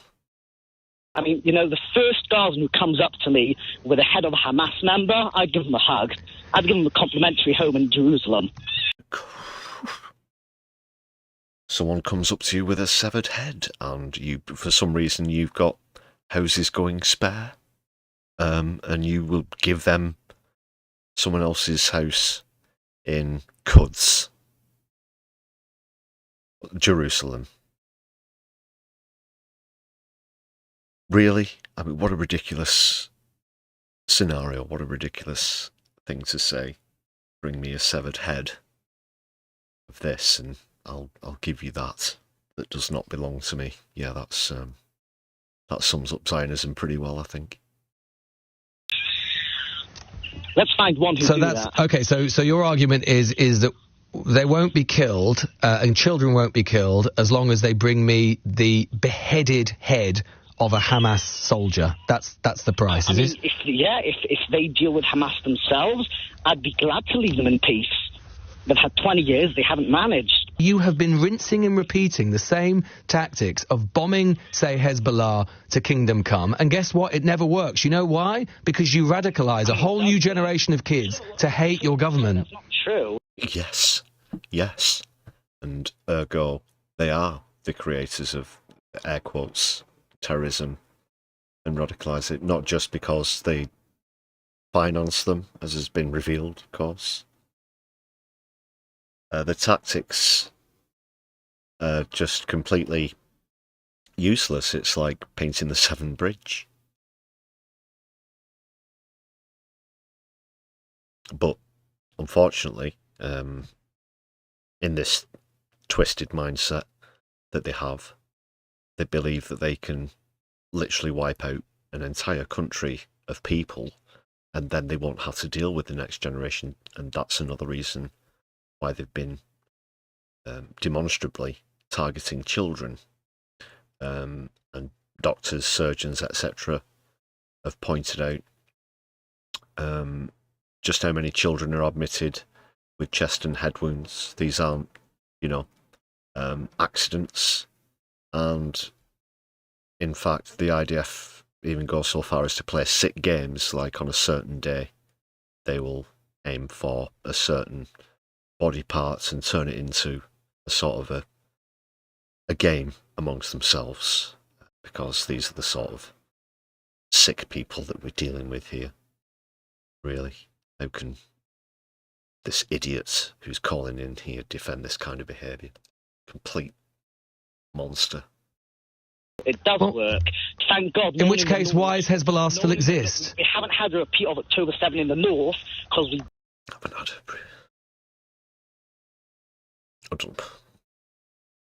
where to begin with that. Well, to the north lies the border with Lebanon, of course. On unless he's referring to North Gaza, but I think he's, when he says we in the north, he's probably referring to Israel. And of course, the last time they tried to invade, they had the arses handed to them. A lot of people living close to the border on both sides left or were displaced. Over 500,000, it's believed at the moment, displaced Lebanese. And this, we won't have October 7th. Bomb the heck out of them, and I hope they do it You were again. fighting them in 2006, and you're still fighting them now. Yeah, so stick your 2023 up your lying arse, whoever that was.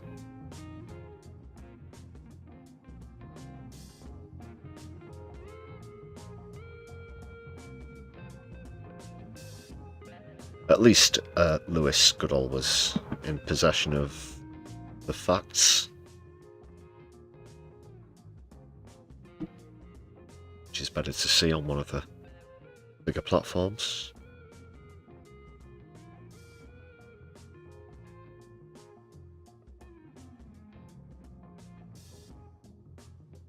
Also on Palestine, there was a demonstration in London as we sort of move on, segue smoothly into a bit of talk about protest. And this took place outside the Israeli embassy today. I'm going to play this clip first from the demo, and then something very curious and very interesting happened afterwards, which I'll describe to you. I wasn't there myself. This is at the embassy in London, and it's from the Canary. Shout out to the Canary, who we did collaborate with recently on a little project. Thank you so much, John, for those important updates. We know that this is what the Zionist entity does. They destroy life, they destroy hope, but they can't destroy resistance, because we will continue to resist, and Palestinians will continue to resist. And we must remember what's going on in Lebanon. What is going on in the south of Lebanon is what is happening in Gaza. They destroyed the healthcare infrastructure first. That's what they're doing in Lebanon. They're trying to destroy life. That's why we continue to be here, and we continue to call for the British government to kick the embassy out.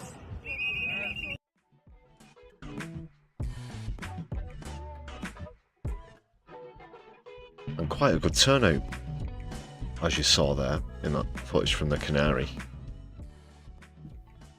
And well said there from that speaker. Sorry, I don't know their name, but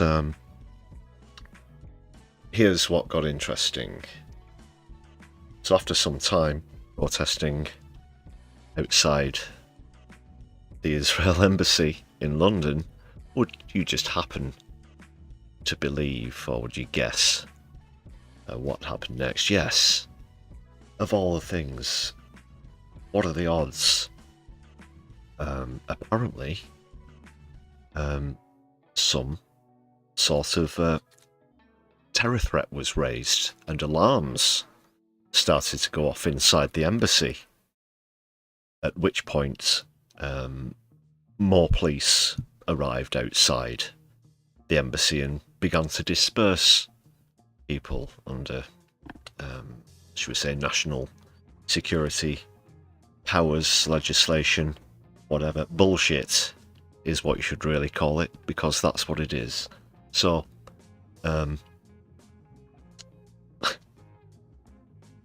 just so happens that a so-called threat was called in after a very good turnout for a protest against Israel at their embassy. That's, yeah, pretty obvious, if anything ever was.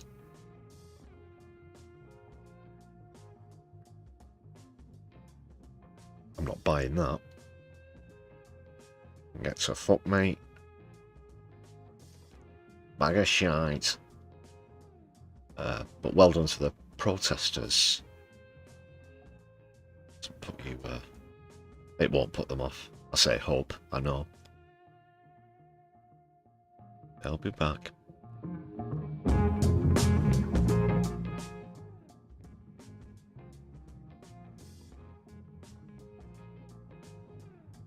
And another group who unfortunately have to be back tomorrow. A group that I'm involved with myself, Defend Our Juries, are going to be in Trafalgar Square.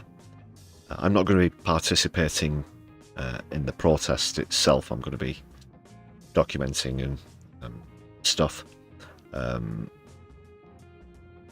doing welfare, etc. But I won't be holding the placards, you know, the famous placards. No, of course, it was expected that this wouldn't have to happen in the first place because the High Court ruled that the prescription of PAL action was in fact unlawful. At the demonstration following that, the Met Police said that there was going to be a stand-down order and no arrests. However, since then,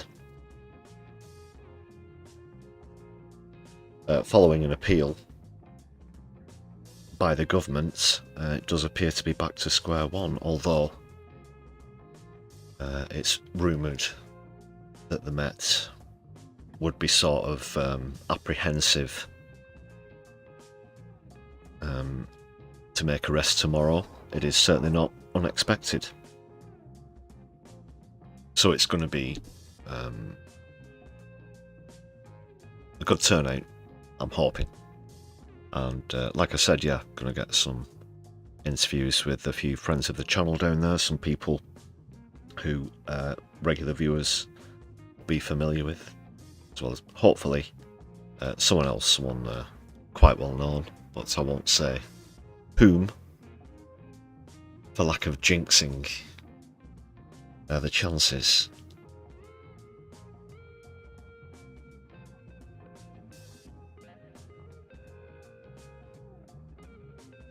And we don't have enough time on the stream to go through the entire video, but there was a press conference on Zoom a couple of days ago that we're going to take a quick look through, because there are some good really good testimonies in this as well. I've not actually had the time to see the whole thing myself. You can find it on Defend Our Jury's social media. I'll post a link in the description afterwards.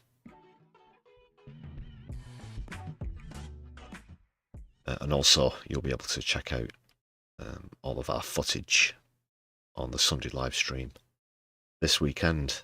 So hit the notification button, people. Don't miss out. I'll just load this one up. Sorry, didn't preload it. It's quite a long video, so didn't want to make it crash the system. Okay, do this. And Hedy, 10 gifted in the chat. Thank you very much. Solidari-Tea for that. Let's big up Hedy in the chat, please, everybody. I appreciate that. Let's update that now. Should take us to 261, which again extends the record.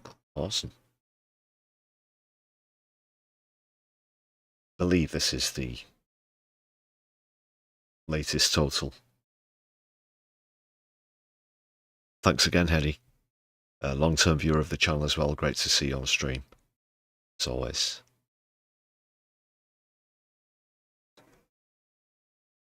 So I might just have to forego the introduction on this.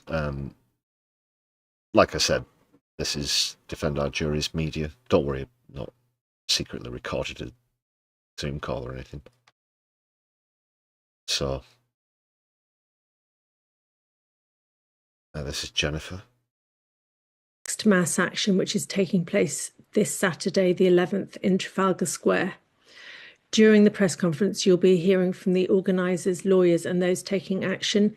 This conference is not to promote a prescribed organisation, but to make sure that you have the information you need to report on the action against the continued use of anti-terrorism legislation against protesters, as well as to update you on the legal situation.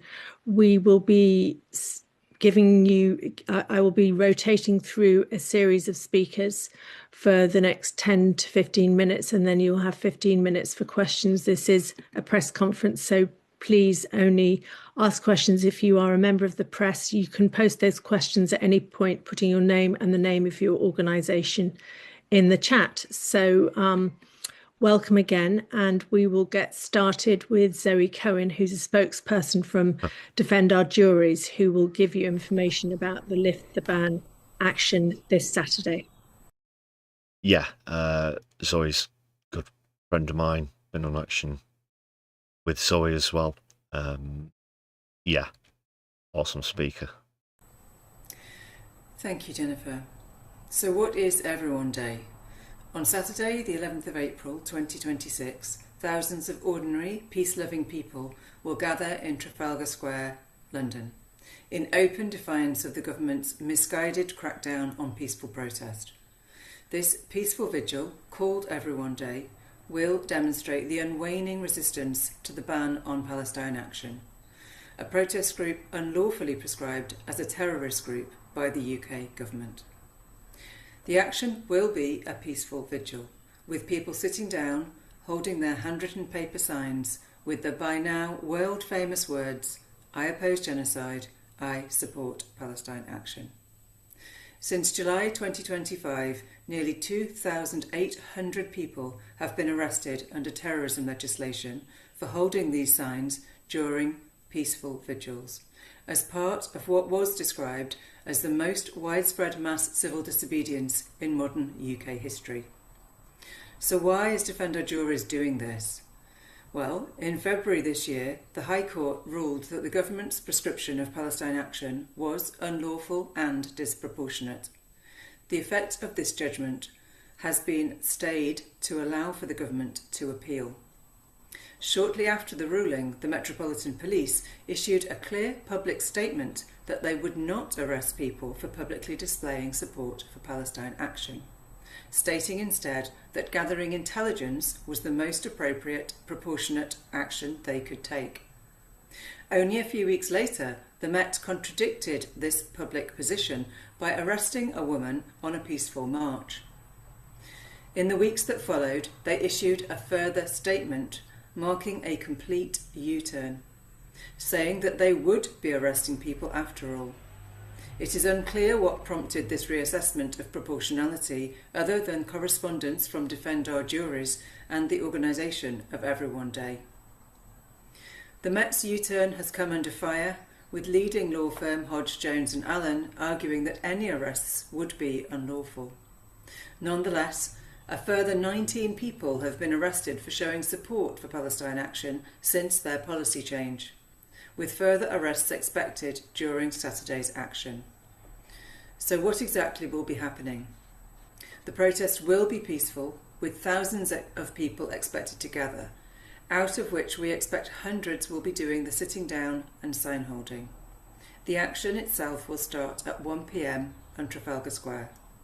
Spokespeople will be available on the ground to be interviewed, and a meeting point for this will be posted in the journalists' WhatsApp channel. We ask that you do not interview people during the silent sitting vigil. Thank you.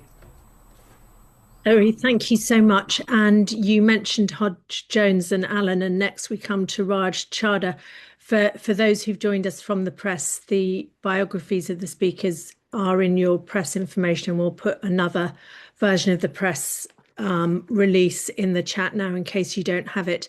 Raj Chadha is the head of criminal defence at Hodge, Jones and Allen, and he has written to the Metropolitan Police demanding an explanation for the U-turn over the arrest policy, and he has just heard back from them, so he will tell you about that as well as fill you in on the current legal context. Raj.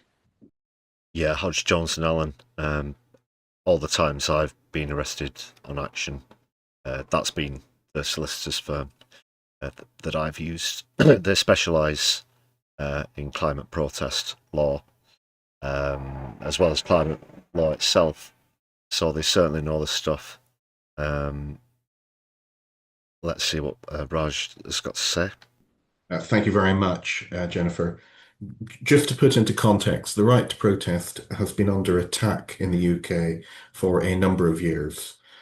We are now out of kilter with the rest of Europe, and we give comfort to despots and autocrats in relation to how they deal with dissent and protest. You will be aware, and you've heard the history of how prescription was introduced in July of last year, the legal challenge, and the large number of arrests that have already taken place for people holding placards saying, "I oppose genocide, I support Palestine action," all of whom have been arrested under the Terrorism Act. The most common terrorist in the UK at present is a pensioner at a silent vigil holding a placard. That should be a matter of shame for the UK authorities.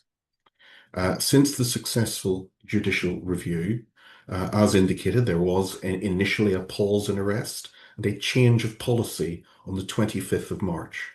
Following that change of policy, we wrote to the Met indicating that we regarded that change of policy as unsustainable and indicated that it was an anomaly that those who'd already been arrested could not proceed to trial because of the ongoing criminal proceedings and the ongoing judicial review.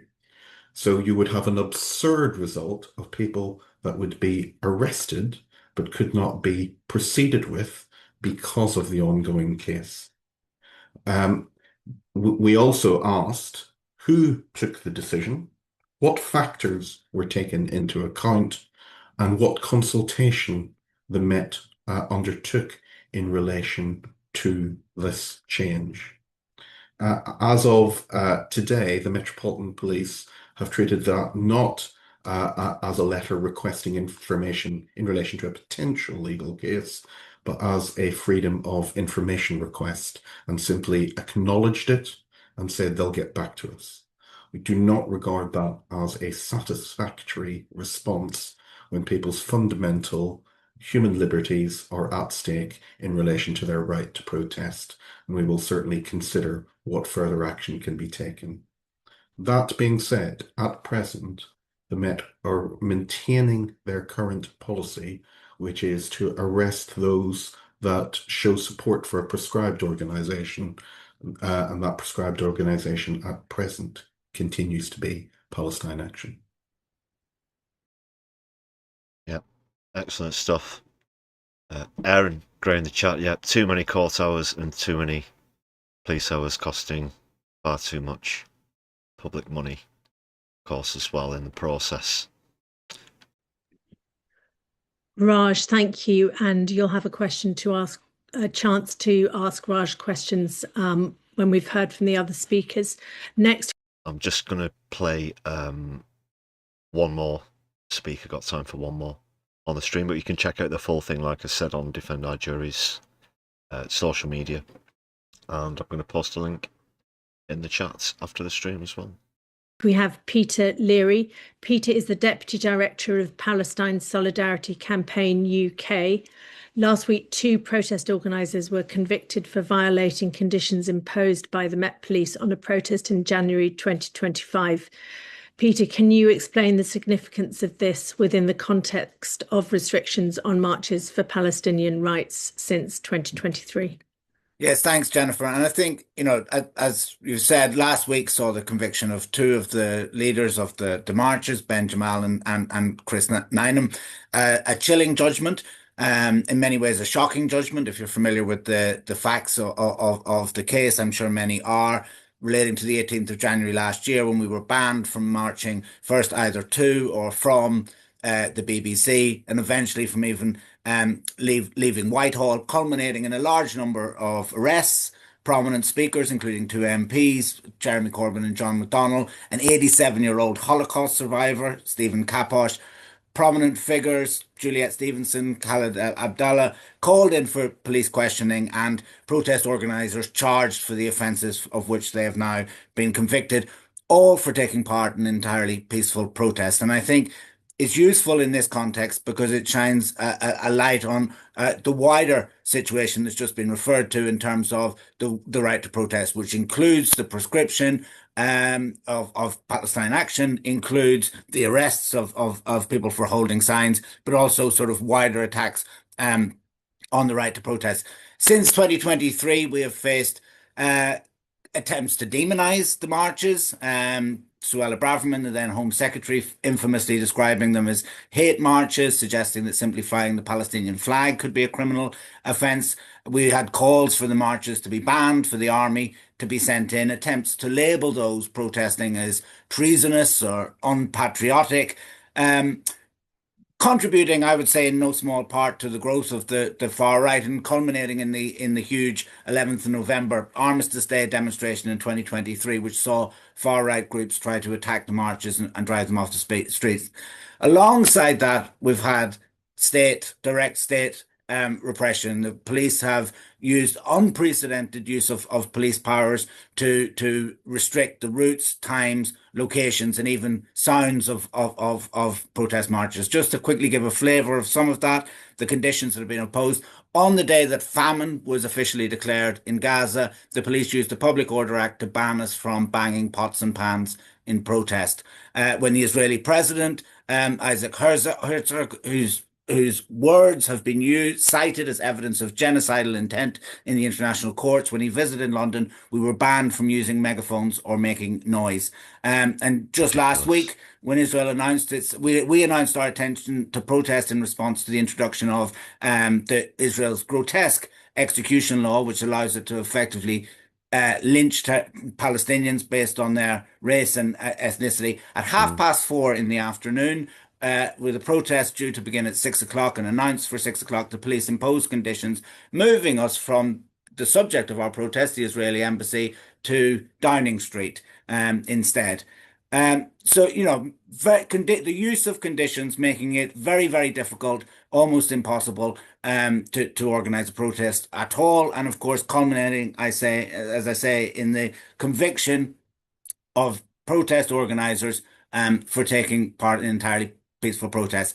This is particularly worrying, and if I can just finish by quickly saying, for two reasons. Firstly, because the ongoing attacks on the right to protest, including contained in the crime and policing bill, the measures the government is currently seeking to introduce to ban protests based on their supposed cumulative disruption, meaning other protests that may have taken place or may be planned in the same area, which is very ill-defined, can be used in consideration by the police when imposing restrictions on a protest. So, for example, a far-right protest happens in Trafalgar Square perhaps 1 week or 1 month even, and that's used as justification to ban a pride parade from happening in the same area based on the cumulative disruption of different protests in the same area. And finally, because while it does it is notably different the way that Palestine protests are policing from other groups. For example, on the 16th of May, the day of our annual Nakba commemoration, the police have decided to give the whole of the political centre of London, Parliament Square, Whitehall, Trafalgar Square, to Tommy Robinson to organise his demonstration, preventing us from organising our annual march that happens at that time every year. While there is a particular singling out of protests. That's awful as well, isn't it? Yaxley Lennon, aka Tommy Robinson, Tommy 10 Names. Yeah, he can get to fuck. For Palestinian rights. These are measures that have the potential to have a very wide-reaching impact indeed. We've seen how they've impacted on environmental campaigns, but could be used by this or indeed any future government to target trade union protests, those protesting on a huge and enormous range of issues. So I think that indicates, and I think the wider climate within which this this prescription sits, which is you know, as has been said, is one of shrinking space in relation to anyone who wishes to exercise their democratic right to protest. Peter, thank you. Next we have...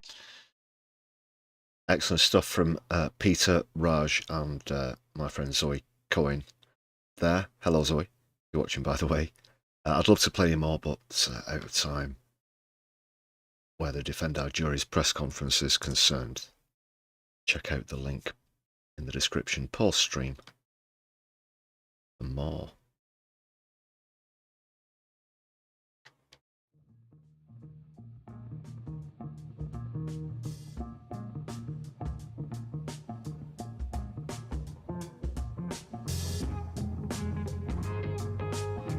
Seen a lot of Zoom this week myself as well.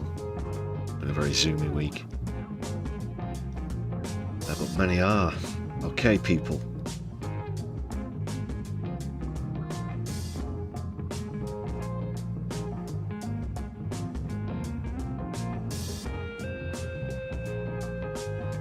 That will more or less wrap things up for the stream.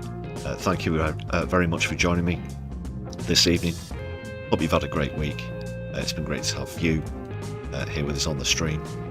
Thanks for all your contributions in the chats. Thanks again for the gifted memberships as well. Great to see the Solidari-Tea. A couple of final plugs. Super thanks are still open if you're watching back later on. Super chat if you're with us live. There's a Buy Me a Coffee page as well in the description of any content on the channel, so please do check that out. They were great. Many thanks to all of our members whose names you can currently see on screen. And for just 99 pence you can join this list of marvellous members, the excellent Brew crew. Hit the join button to find out more of the perks.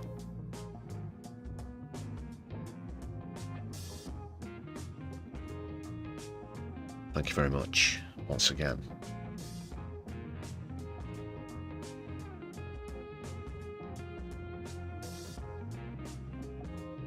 The only thing that I have live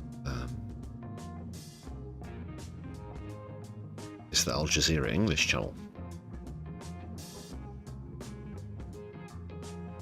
So there we shall go.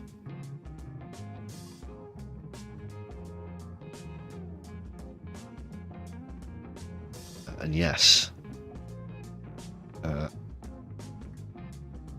off to London on the morrow.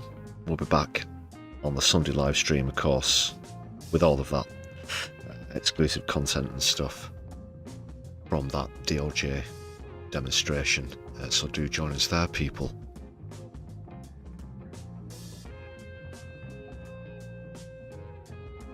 Therefore, all that remains for me to say is have yourselves a good evening. I've been your humble host, Lefty.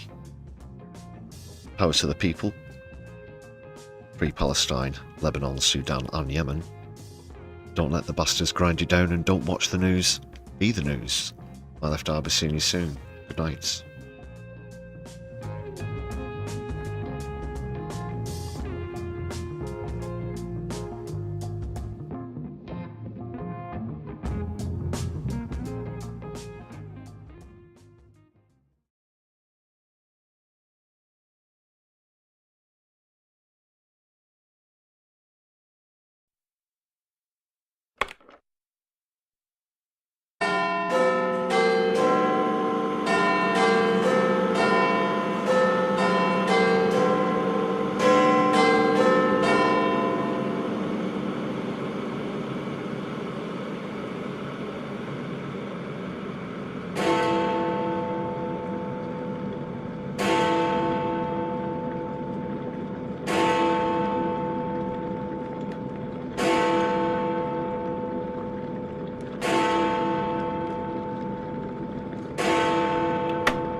The door is open and you can leave.